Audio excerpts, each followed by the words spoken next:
What's up, y'all? It's your boy T-Rob, back at it with our second episode segment, whatever you want to call it. You like it, I love it, man. Let's get right to it. You know, I often get asked, T-Rob, what's the difference between Asia and Europe, bro? And like, why you play here and why you go there instead of here? So I just felt like it was a good topic to cover, and that's Asia versus Europe. I'm giving a couple facts on what I know about the two. You know, I've earned and played at a respectable level in both markets, so you should listen to me. So let's get right to it. Right to it with the first topic. We're gonna start off with playing style. So we're gonna go with Europe. As we all know, man, tough defense, high IQ, no defense in 3 seconds, little to no space on the floor. So you really got to be a highly skilled guy to thrive in Europe. Or, you know, once you do play in Europe, your skills will develop to a high level just because it is tougher competition. So it requires, you know, more schemes. It requires more strategic wins and just not rolling the ball out there and playing basketball. Like, let's go see who can score the most. You know, no, it's not at all. I always like to think of Europe as a chess game when it comes to basketball. You know, way more structure, and you got to be smart, you know, about your attacks and about your moves, because there's not so much space. So,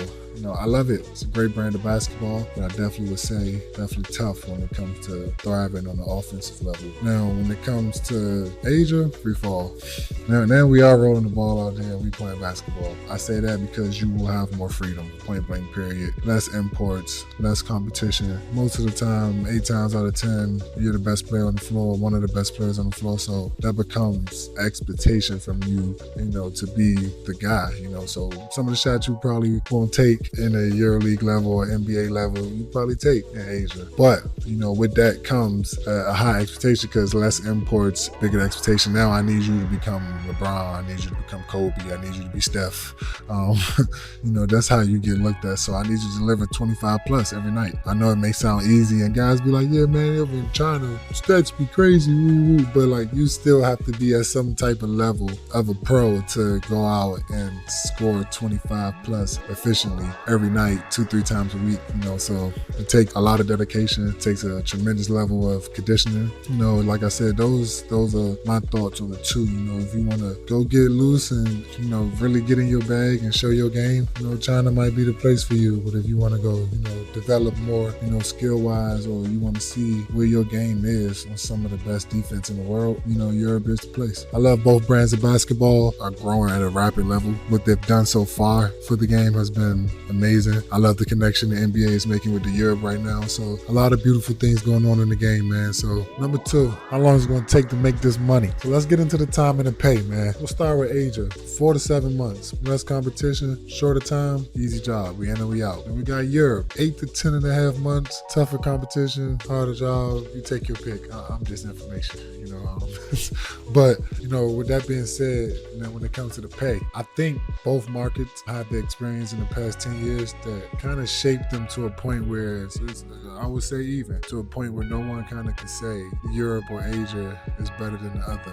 What I mean by having the experience, for example, let's say Europe, I think the COVID era really, you know, put a dent in the economy for Europe when it comes to pay for imports, and at least that's what the owners said. But, you know, and with Asia, you have things like when guys went over, they abused the contracts, you know, and didn't play the contracts all the way through and coming out of shape. So they had to make some changes into how they structure and how they pay players. But I think both very great markets when it comes to pay right now. It just depends on where you are as a player. You know, we got bottom tier guys. We could go from anywhere between 0 and 20K a month. Then you get to your low mid-level to high mid-level guys anywhere around the 30s to 60, 70,000 a month. And then your top guys. There's plenty of people overseas, man. Top guys making $100,000, $200,000 a month.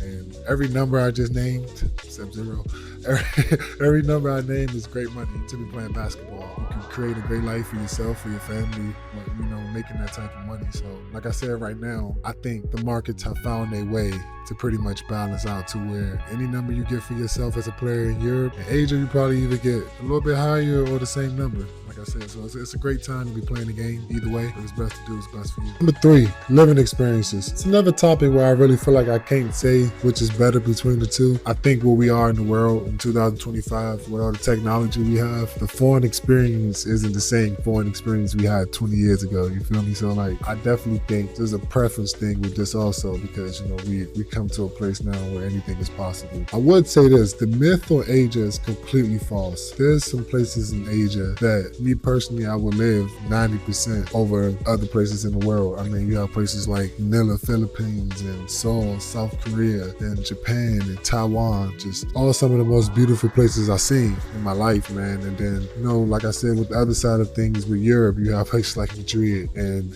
Istanbul, Turkey, and Paris. I mean, going to play basketball in these places, just think about it, man. It's really unbeaten. It's not much more you can compare to this lifestyle, you know. So it's like I like to say in my previous videos, I think this is an experience on both sides of the market. I think that you should experience both sides of the market throughout your career when you can and if you can, because seeing these places, tradition and the technology and the culture and how different they are from us, and you yourself as a person, what you can learn from them is unmatched, man. It builds you into a different person. It definitely gives you a lot of wisdom and a lot of perspective from different places all around the world, which I feel like only will make you better. Number 4, treatment and respect. I think is very much like the States. You gotta put in work to get respected. You know, you can't expect to go to Europe and be glorified off of your name or what you did in the previous league. No, it doesn't work like that. The Europe culture very much believes in putting work consistently for a long time, and then I'll give you your respect, and then we'll give you your flowers. And it's nothing wrong with that. That's how it should be. You know, never been scared of hard work, so you know, I appreciate that from the Europe market of going over there and really putting your name in the concrete. Now with Asia, definitely more easier to get glorified as a player. I think the views of basketball are different. Once again, there's no wrong view, but I definitely think that your athletic ability in a place like Asia may get you glorified and gain you more fans quicker than it would in a place like Europe, just because of the styles of basketball and the views of basketball between the two markets. So either or, I think, once again, it's what you need as a player, as a person. You know, I think there's nothing wrong with going to Asia and feeling that love from your Asian fans and seeing how you know, how it feels to be glorified, you know, for the work that you put in on your craft, and then going to Europe and getting that same feeling of, you know, I put in work over here and they love me in this country. You know, I'm established in one of the toughest markets when it comes to basketball in the world. So the feeling you get from both are very high up on the accomplishment list. So I think, once again, I think it's something that you should experience both sides. Number 5, fan engagement. Now, after playing in both of these markets, I would say that, you know, both have their moments of being fanatics and can get a little crazy, but I don't know if anybody ever seen the movie 300 Spartans. Take a basketball court and put that in the middle of that movie, and I promise you that's what some of the EuroLeague games on Friday nights feel like. Completely electrifying. I would definitely say one of the best experiences I had as a player or playing in some of those EuroLeague games. Now, then we go to Asia,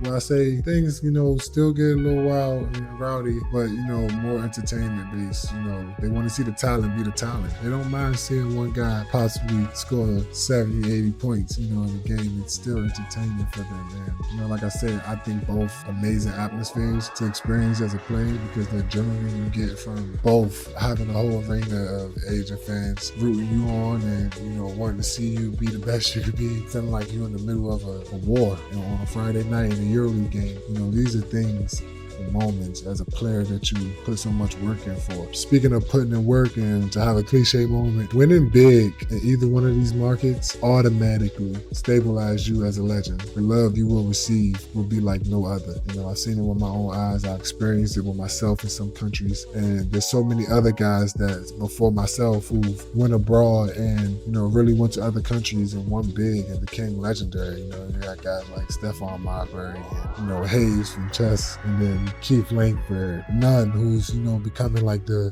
face of, you know, the new age players going over and, you know, making a credible career for themselves. It's amazing, man. With that being said, giving you the blueprint and some of my experiences, go be a legend.